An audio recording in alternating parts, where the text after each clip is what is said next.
છે આ કમલમના મેનેજરો એમપી એમએલએ ને એ ગળથુથીમાં એક વાત એમને આપી દેવામાં આવે છે કે તમારા ઘરની બહાર ગટરનું ઢાંકણું પણ ઉભરાય તો એના માટે જવાબદાર કોણ? તો કે નહેરુ જવાબદાર. તમારે ત્યાં રોડ રસ્તા તૂટી જાય તો કે જવાબદાર કોણ? તો કે નહેરુ જવાબદાર. પણ આ માત્ર સરકાર અત્યારે જે ઉતર્યા છે રોડ ઉપર એ રિમોટ દબાવાયું છે, રિમોટનું બટન જે દિલ્હીમાં છે એ રિમોટનું બટન દબાવ્યું છે એટલે ચાલતા ચાલતા ત્યાં પહોંચી ગયા સુભાષ બ્રિજ એવું મને ચોક્કસપણે લાગે છે. પણ આ ખરેખર જ્યાં બોલવું જોઈએ ત્યાં બોલવાની છૂટ એ મુખ્યમંત્રીની હતી નહીં. એવું નહીં, ભારતીય જનતા પાર્ટીમાં આક્રમકતા હોય એમને કશો વાંધો નથી, પણ આક્રમકતા તમે ત્યાં દેખાવો ને જ્યાં ત્યાં દીકરીઓને પર બળાત્કાર થઈ રહ્યા છે. આક્રમકતા તમે ત્યાં દેખાવો ને કે ગુજરાતમાં ડ્રગ્સ ઠલવાઈ રહ્યું છે. નમસ્કાર, ક્રાંતિ માર્ગથી હું વિમિત કુમાર. સાથીઓ, કોઈ પણ રાજ્યમાં સત્તા પક્ષનું કામ હોય છે કે શાસન ચલાવવું, સત્તા સંભાળવી, રાજ્યનો વિકાસ કરવો, આ બધું એમનું કામ હોય છે ને એ કરવા માટે જ ગુજરાત કે કોઈ પણ રાજ્યના મતદારો એમને ત્યાં બેસાડ્યા હોય છે. અને વિપક્ષનું કામ હોય છે કે જનહિતના મુદ્દાને લઈને કદાચ સરકાર કે સરકારની નીતિઓનો વિરોધ કરવો પડે તો વિરોધ કરવાનો. તો આ બધી જવાબદારી એકબીજાને સોંપેલી હોય છે. પણ જે સત્તા પક્ષ છે ગુજરાતનો એ પણ હવે વિપક્ષનો કાર્યભાર સંભાળી રહ્યો હોય એવી પરિસ્થિતિનું નિર્માણ થઈ રહ્યું છે. ગુજરાત રાજ્યના મુખ્યમંત્રી ભૂપેન્દ્રભાઈ પટેલે પોતાની એસીવાળી ઓફિસ છોડીને આજે રસ્તા ઉપર ઉતરવાની ફરજ પડી રહી છે વિરોધ કરવા માટે. કોનો વિરોધ કરવા માટે અને શા માટે? ગુજરાતના મુખ્યમંત્રી ઉપર એવો તો કેવો આભ તૂટી પડ્યો છે કે ગુજરાતના મુખ્યમંત્રીએ આજે રસ્તા ઉપર ઉતરીને વિરોધ કરવો પડી રહ્યો છે. એ પણ અમદાવાદ શહેર સ્માર્ટ સિટીમાં જઈને. વાત કંઈક એમ છે કે રાહુલ ગાંધીએ અમેરિકામાં અનામત મુદ્દે આપેલા પોતાના એક નિવેદનને લઈને જે ભારતીય જનતા પાર્ટી છે એ ખૂબ આક્રમક જોવા મળે છે. એમનું માનવું છે કે રાહુલ ગાંધીએ અનામત મુદ્દે જે નિવેદન આપ્યું છે એ નિવેદન એ અનામત વિરોધી નિવેદન છે અને અમારો પક્ષ એટલે કે ભાજપ એ અનામતનો ફૂલ સમર્થક છે. એટલે હવે એ અનામત બચાવવા માટે મુખ્યમંત્રી સહિતના નેતાઓ રસ્તા ઉપર ઉતર્યા છે, રાહુલ ગાંધીના વિરોધમાં ઉતર્યા છે, કોંગ્રેસના વિરોધમાં ઉતર્યા છે. એ બાબતે આજે આપણી સાથે વાત કરવા માટે રૂબરૂ હિરેનભાઈ બેંકર જે કોંગ્રેસના પ્રવક્તા છે એ આવ્યા છે. હિરેનભાઈ, ક્રાંતિ માર્ગે આપનું સ્વાગત છે. નમસ્કાર.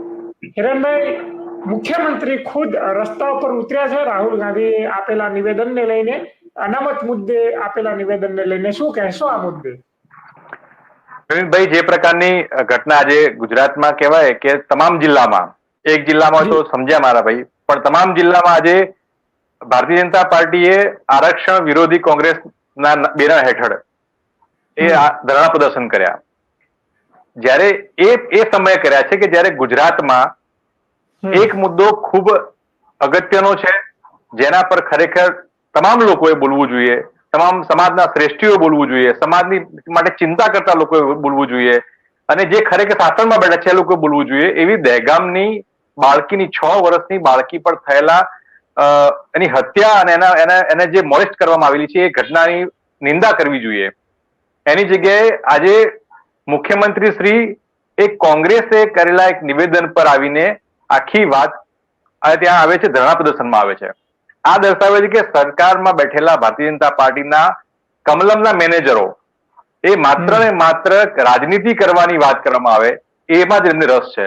પછી ભલે ને 6 વર્ષની બાળકીની હત્યા થઈ હોય કે કોઈ દીકરી પર રેપ થતા હોય કે મહિલાઓ અસુરક્ષિત હોય, આ તમામ મુદ્દે બાજુમાં, પણ કોંગ્રેસ આવે એટલે અમારે બધું કામ મૂકીને કોંગ્રેસને કોસવા જવાની. કોંગ્રેસમાં એમાં પાછા રાહુલ ગાંધી આવે એટલે એમને તો બીજું કામ જ ના હોય. રાહુલ ગાંધીની માળા ઝેપા કરવાનો એ જ એમનો જાણે એક એજન્ડા હોય. એ પ્રકારની કામગીરી આજે જોવા મળી. ખરેખર ખૂબ દુઃખ થાય. મૃદુને મક્કમ કેળવતા વ્યક્તિ એ આજે એ ક્ષુલ્લક બાબતની કામગીરીમાં આવીને ત્યાં આવીને આ મુદ્દાને, જે મુદ્દો નથી એ મુદ્દો બનાવવાનો પ્રયત્ન કરવાની કામગીરી કરી. જે વાત છે એની આપણે ડિટેલમાં ચર્ચા કરીશું, પણ હું પ્રાથમિક તબક્કે એટલું જ કહીશ કે જે ખરેખર રાજનીતિ જે કહેવાય એ રાજનીતિના સ્તરને ખૂબ જ નીચે લાવી દીધું છે.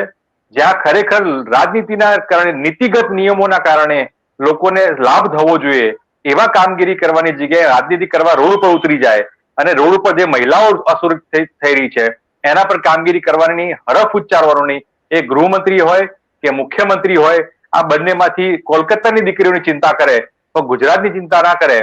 આ ઘાટ ખરેખર ગુજરાતના લોકો માટે ખૂબ ચિંતાનો વિષય છે મુખ્યમંત્રીને વિનંતી કરું છું કે તમે બીજી બધી કામગીરીમાં જવાને બદલે દહેગામમાં દીકરીના ઘરે જાઓ, ત્યાં સાંત્વના આપો અને એક આશ્વાસન આપો કે આ પ્રકારની ઘટના હવે આગામી દિવસોમાં ગુજરાતમાં નહીં બને. આપણે ભૂતકાળમાં ઘણા બધા કાંડ જોયા છે. સુરતમાં જે ગૃહમંત્રીનો વિસ્તાર છે ત્યાં છડે ચોક ગાજરની જેમ દીકરીનું ગળું કાપી નાખવામાં આવે અને પછી પણ આપણે એના પર કોઈ પગલા ના લઈએ. આ જે પ્રકારની અત્યારે ઘટના જેમાં આરએસએસ નો પ્રચારકનો વ્યક્તિ એમાં એટલે પ્રૌઢ જે વ્યક્તિ કહેવાય જે આટલી મોટી 18 વર્ષનો ઉંમરનો 6 વર્ષની માસૂમ દીકરીને આ પ્રકારની રેસી નાખે અને સરકાર એક સંવેદનશીલ તરીકે એક સ્ટેટમેન્ટ પણ ના આપે, એ ખરેખર દુર્ભાગ્યપૂર્ણ છે. કે આ જે ધરણા ઉપર બેઠા એની અંદર એક સ્લોગન રાખવામાં આવ્યું હતું કે કોંગ્રેસનો ઈરાદો છે સાફ, દેશને કરીશું બરબાદ. સાથે સાથે ઘણા બધા એવા સ્લોગનો હતા અને ખાસ કરીને જે દલિત નેતાઓ હતા જે આજે ભાજપના જે આજે ધરણા વિરોધમાં જે જોવા મળ્યા, એમણે કહ્યું કે દલિતો અને બાબા સાહેબનું અપમાન આ કોંગ્રેસે કર્યું છે. જો ભારતીય જનતા પાર્ટીને આરક્ષણને કોઈ લેવા દેવા નથી. ભારતીય જનતા પાર્ટીને શોષિત વર્ગ, પીડિત વર્ગ, આદિવાસી, દલિતો આનાથી એને કોઈ નાવા ધોવાનો કોઈ નિસ્બત નથી.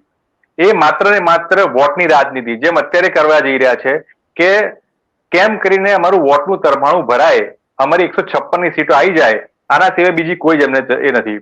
રાહુલ ગાંધીએ ખૂબ જ સ્પષ્ટ શબ્દોમાં કહ્યું છે અને ખૂબ જ પ્રોગ્રેસિવ પોલિટિક્સનો જે નેતા હોય, જે ખરેખર એમ કહેતો હોય કે જે આગામી દિવસમાં આપણું ભારત કેવું હશે એની વાત એમને કરી કે જે જ્યારે દેશમાં તમામ જાતિ, ધર્મ, જ્ઞાતિ, પ્રાંત આ તમામમાં એક સમાજમાં કે તમામમાં એક ઇક્વલ આવશે, જ્યારે એ લોકો એમ કહેશે કે હવે કોઈ પણ પ્રકારની આમાં ભેદભાવ રહ્યો નથી, એ વખતે આપણે આ આરક્ષણને ખતમ કરવાની વાત કરીશું. ભારતીય જનતા પાર્ટીના જે અમદાવાદ પશ્ચિમ લોકસભા સીટના પૂર્વ ઉમેદવાર જે પીયુષ સોલંકી હતા, એમણે કહ્યું છે કે 1962માં જવાહરલાલ નહેરુએ તમામ રાજ્યના મુખ્યમંત્રીને અનામત હટાવવા મુદ્દે લેટર લખ્યો હતો.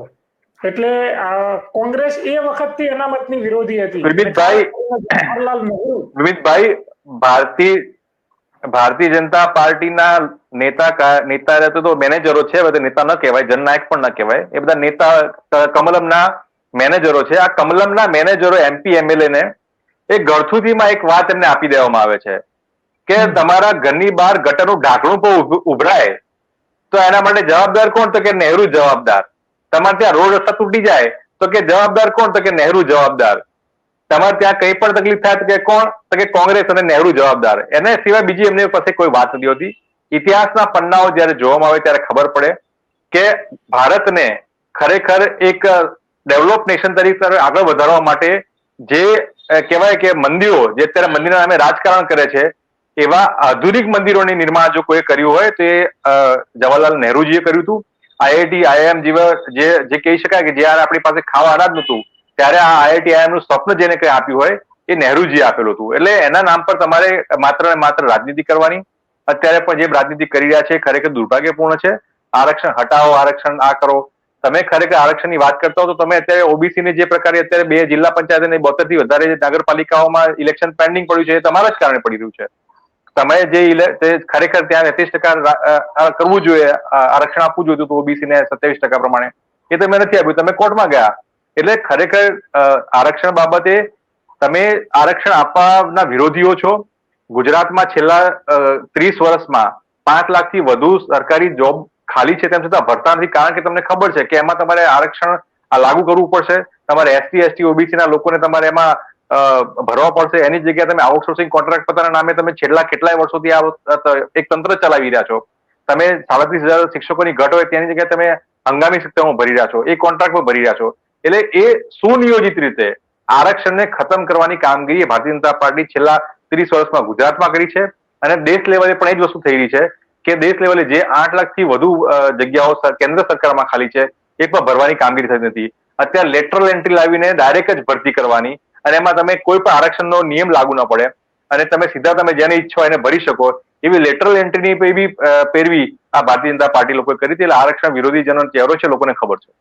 જી હિરેનભાઈ, પણ આજે ભારતીય જનતા પાર્ટીએ જે વિરોધ પ્રદર્શનનું જે આયોજન કર્યું એની અંદર ખુદ ગુજરાતના દાદા મુખ્યમંત્રી ભૂપેન્દ્ર પટેલ મૃદુ અને મક્કમ એ રસ્તા ઉપર ઉતર્યા કદાચ તમે આને એક સંદેશ માનો છો કે સત્તા પક્ષ વાળા જો આવી રીતે વિરોધ કરી શકતા હોય તો વિપક્ષ આનાથી વિશેષ આક્રમકતા અંદર વિપક્ષની અંદર હોવી જોઈએ, જે હાલ કોંગ્રેસમાં નથી. લાગે છે તમને એવું કઈ? નહીં, ભારતીય જનતા પાર્ટીમાં આક્રમકતા હોય એમને કશો વાંધો નથી, પણ આક્રમકતા તમે ત્યાં દેખાવો ને જ્યાં ત્યાં દીકરીઓને પર બળાત્કાર થઈ રહ્યા છે. આક્રમકતા તમે ત્યાં દેખાવો ને કે ગુજરાતમાં ડ્રગ્સ ઠલવાઈ રહ્યું છે. આક્રમકતા તમે ત્યાં દેખાવો કે જ્યાં દીકરીઓને અત્યારે હાલમાં ગઈકાલે ધસેડવામાં આવી ગાંધીનગરમાં, જે પોતાનો હક અધિકાર માટે સમાન કામ સમાન વેતન માટે તમે ત્યાં ઉતર્યા હતા, એમને તમે ત્યાં આગળ તમે આક્રમકતા દેખાડો. તમે એમને જવાબ સુધા નથી આપતા. તમે ટીઆરપી કાંડ, તક્ષશિલા કાંડ, હરણી કાંડ, મોરબી કાંડના પીડિતોને તમે મળવા માટે તમે સમય નથી આપતા. ત્યાં તમારી આક્રમકતા બતાવો ને. તમારે આક્રમકતા બતાવી તો તમે આવા ઘણા બધા કિસ્સાઓ છે ત્યાં તો બતાવી શકો છો. પણ માત્ર ને માત્ર કેમ કરીને આપણે રાહુલ ગાંધીને નીચે બતાવવાના, કેમ કરીને કોંગ્રેસને કોસવાની, આવી એકદમ નકારાત્મક રાજનીતિ કરવાનો આ ભારતીય જનતા પાર્ટીએ એમનું રાજકીય નૈતિક અધપતન થયું હોય એ સ્પષ્ટ દેખાઈ રહ્યું છે. વૈચારિક તો અધપતન એમનું થઈ ગયું છે, કારણ કે એમને છેલ્લા ઘણા વર્ષોથી રિમોટ કંટ્રોલથી સરકાર ચલાવે છે. એક પણ મુદ્દે, એ ખરેખર ગુજરાતના યુવાનોની વાત હોય, મહિલાઓની વાત હોય, ગુજરાત સુરક્ષાની વાત હોય કે વેપાર ધંધા રોજગારની વાત હોય, તમામ મુદ્દે સરકારે એવા એક પણ પગલા નથી લીધા જેના કારણે લોકો ખરેખર સુખાકારી અનુભવી શકતા હોય. પણ આ માત્ર ને માત્ર સરકાર અત્યારે જે ઉતર્યા છે રોડ ઉપર, એ રિમોટ દબાવાયું છે. રિમોટનું બટન જે દિલ્હીમાં છે એ રિમોટનું બટન દબાવ્યું હશે એટલે ચાલતા ચાલતા ત્યાં પહોંચી ગયા સુભાષ બ્રિજ, એવું મને ચોક્કસપણે લાગે છે. પણ આ ખરેખર જ્યાં બોલવું જોઈએ ત્યાં બોલવાની છૂટ એ મુખ્યમંત્રીની હતી નહીં એવું સ્પષ્ટ દેખાય છે. ખરેખર જો આ મુખ્યમંત્રીને છૂટ મળત તો કદાચ આ દાદા એ દાહોદની દીકરી માટે પણ બે શબ્દો બોલ્યા હોત. હું એ જ કહેવા માંગુ છું કે દાદા એટલા કેટલા મજબૂર છે કે જે કલકત્તાના દીકરીઓ વિશે બોલવા માટે એ બોલી શકે છે, પણ ગુજરાતની દીકરી માટે બોલવા માટે પણ એમને દિલ્હીમાં પરમિશન લેવી પડે છે કે આના વિશે હું ટ્વીટ કરું કે ના કરું, આના વિશે હું બોલું કે ના બોલું. આપણા કહેવાતા ગૃહમંત્રી જે એકદમ યંગ ફિટ હોય છે એ તમામ મુદ્દે ટ્વીટ કરી નાખે, કોઈ ઘટના બને તરત ત્યાં પહોંચી જાય. પણ આ જયારે દાહોદની દીકરી પર ક્યાંક ઘટના બને, રાજકોટમાં ક્યાંક ત્યારે અત્યારે હાલમાં એ પરમિશન લેવાના, હજુ કંઈક સૂચના નહીં હોય કે આમાં કશું બોલવું કે નહીં બોલવું, એટલે પરમિશન લેવું જવું પડે, કારણ કે આપણી ગુજરાતની દીકરીની વાત આવે છે. અને જે ઉપર દિલ્હીમાં બેઠા જે કહેતા હતા કે આપણે 50 પૈસાનું કાગળ લખજો, હું બેઠો છું દિલ્હીમાં, તમને કઈ થવા નહીં દઉં. અને ગુજરાતમાં દર બીજે ત્રીજે દિવસે બળાત્કાર થાય, લોકો છોકરીઓને છેડતી થાય, એમના હત્યા કરવામાં આવે, અને ગુજરાતમાં દિવસે દિવસે ગેંગ રેપની ઘટનાઓ પણ વધી રહી છે, જે એનસીઆરબી આંકડા બતાવે છે. ખરેખર ખૂબ ગંભીર છે. દાદાને હું વિનંતી કરવા માંગીશ કે દિલ્હીના સૂચનાની રાહ જોયા વગર આપણે સ્પષ્ટપણે જે તમારી છબી બનાવવાનો જે કરોડો રૂપિયાનો ખર્ચ કરવામાં આવે છે મૃદુ અને મક્કમ, એ મક્કમ તો પછી મૃદુ થઈને પણ એ 2-3 ટ્વીટ કરીને કાં તો તમે ફોનથી વાત કરીને પણ જો આ દીકરીઓને સંવેદના આપી હોત, દીકરીના પરિવારજનોને મળવા ગયા હોત, તો ગુજરાતના લોકોને એવું થાત કે ખરેખર દાદાને જે ઉપાધિ આપવા માટે કરોડો રૂપિયા ખર્ચ થાય છે મૃદુ ને મક્કમ, એ ક્યાંક સાર્થક નીવડ્યું હોત. પણ આ ખરેખર એમને આ મોકો ગુમાવી ચૂક્યો છે ને, જે દિલ્હીથી રિમોટ કંટ્રોલથી સરકાર ચાલે છે એની સાબિતી પૂરી છે. જી ધન્યવાદ હિરેનભાઈ, ક્રાંતિ માર્ગે જોડાવા બદલ આપનો ખૂબ ખૂબ આભાર. સાથીઓ, આ હતા આપણી સાથે હિરેનભાઈ બેંકર. તમને આ વિડીયો ગમ્યો હોય તો અમારી ચેનલને સબસ્ક્રાઇબ કરો. જોતા રહો ક્રાંતિ માર્ગ ઇન્કલાબ જિંદાબાદ.